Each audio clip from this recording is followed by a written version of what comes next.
right, let's get talking. Team Nigeria on Saturday ended participation at the 2024 Paris Olympics with 0 medals. Nigeria's participation in the competition came to an end after Hannah Ruben lost her women's 76 kg freestyle wrestling 5-2 to Mongolia to make the final of the women's 100 meters hurdles, despite being the world record holder. Likewise, Esebrume finished 5th in the women's long jump. Now, sports analyst Effiong Nyong joins us now to review Nigeria's miserable outing at the 33rd Olympics.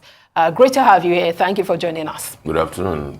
Let me start by getting your impression. I know it was a bad outing, and a lot of commentators have talked about the fact that there was poor preparation and hence the result we got. I'd like to hear your thoughts.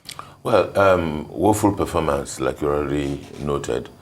Very terrible preparation, and too much of politics in all its ramifications. In every part of our sport, it's all politics. Especially, for instance, in boxing. You imagine that we have a coach who's been taking the team Nigeria to different championships, Coach Tony Koyengwachi. But at the last minute, he was substituted, and another coach who does not even have a license was taken to be the head coach of the Nigerian team to the Olympic Games. And I mean, it's something that probably you might say quite irreconcilable. Now, that's on one side. On the other hand, you look at the issue of the facilities to train with. Nigeria does not have one stadium that you can say is good enough to train its athletes. Now, after the Abuja Stadium, the next stadium is the National Stadium in Surulere, Lagos, where the officials of the Sports Ministry are more interested in concession in the stadium rather than repair the stadium, rather than get partners that can help repair the stadium and get our athletes to train and prepare for games. Now, you have a situation whereby most of our athletes come from different parts of the world. They flew into France from different parts of the world. Whereas in the past, Team Nigeria will return, will have some training sessions, will travel from Nigeria to the Olympic Games. So it's so much to talk about. So I think politics is a major reason, and greed of officials of the sports ministry major things that we want to look at. In terms of talent, no doubt Nigeria has abundant talents, because the psychology of athletes at that level has to be top notch. Yeah, but before we go further, let's stay a little bit more on the politics you mentioned.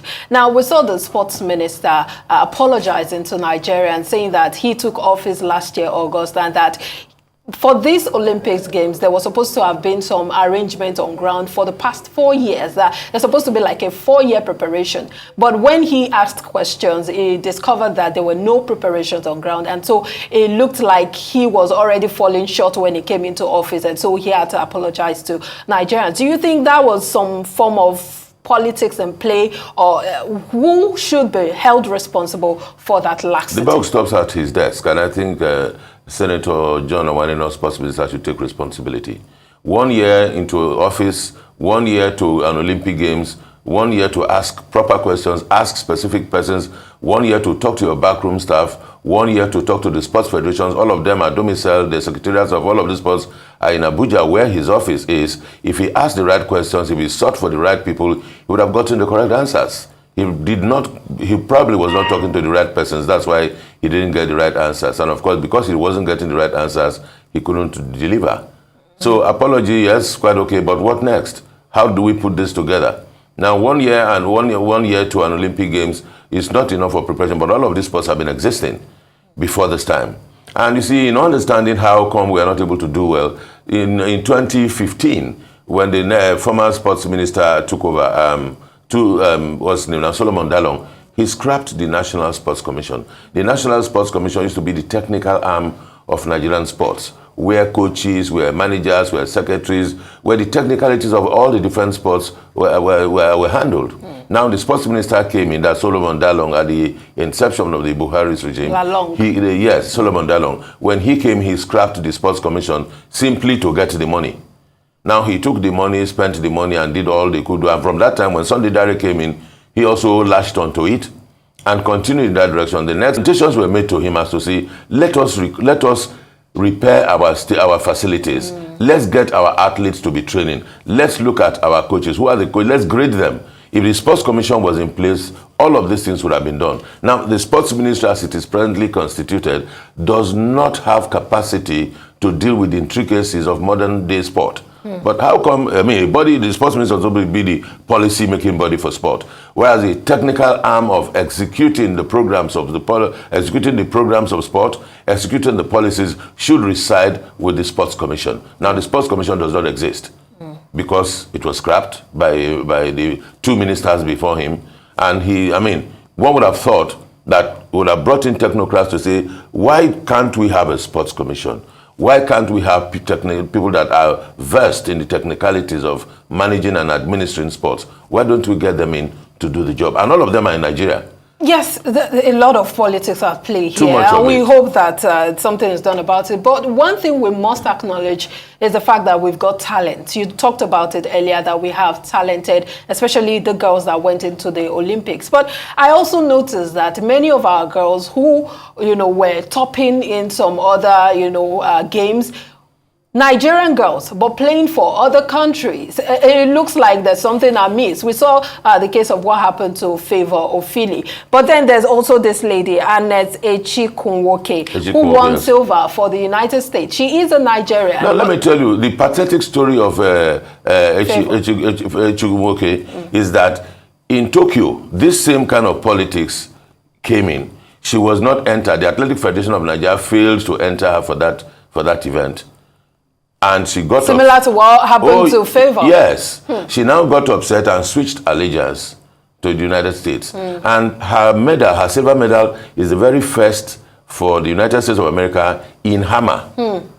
Meaning that before this Nigerian girl, the America had never won any medal in that event. For the Nigerian girl? Yes, before the Nigerian girl.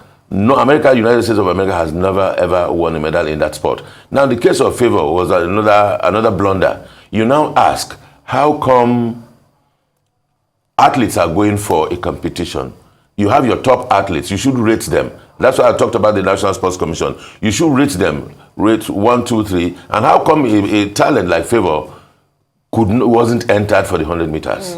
By the time they went back and forth and back and all that, this girl she has gotten so traumatized that by the time she got onto the 200 meters time, which she got to the final of the 200 meters, finished at this stage with over 70 million youths in our country, be explaining why we couldn't win. Why would we be in a situation whereby while other youths around the world were training and competing and getting ready for medals, our youths were busy striking for hunger? But could this have been prevented? You're saying that when we were supposed to prepare, we were agitating for... Oh, yes. That's what happened in the months of the Olympics. Are you faulting the agitation? No. Why would we be in that situation?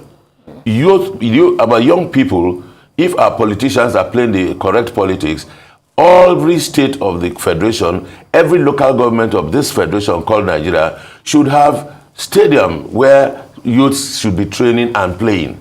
It should be part of our youth development program. But sport is seen as you just let them go and write, let them go and play. And it's not taken seriously at all. And that's why we have so many young people not doing anything. Why would we be having young people littering the street, going up and down when they are supposed to be engaged? So I was going to ask you what you think could have been done to prevent it. And looking at the case of Favor Ofili, we've not really heard anything serious from the government of the day to see or hear what they're going to be doing about her situation and to prevent a recurrence of a situation like hers. Well, I think what we need to do is to play less of politics. One good thing that is happening to us about now is that the election is going to be happening into sports federations. So we are believing that we will play less of politics and allow people that are credible, allow people that have the passion for the sport, allow people who have experience, allow persons that have track records to run the sport, and not have people who are representative of one political party or that political party or that political interest or the other political interest have such persons run our sport. If the correct things are done, if the correct persons are given the opportunity, I'm sure we can take it to the next level. Oh, well, I think we'll just leave it there and hope that the right thing is done, because we don't want to see our girls get disappointed after doing so much to qualify for that game. But we hope that something is done about it. Yeah, we hope so too. It's quite a sad experience. I feel very pained, honestly. I must tell you that. I mean, I've dedicated all my life being in sport and being part of the sports industry and seeing that and I think it largely rests on the government of the day. Oh yes, the political will to ensure that the right thing is done. But thank you so much for your time on Newsday. Sports analyst Effiong Nyong, thank you for your time.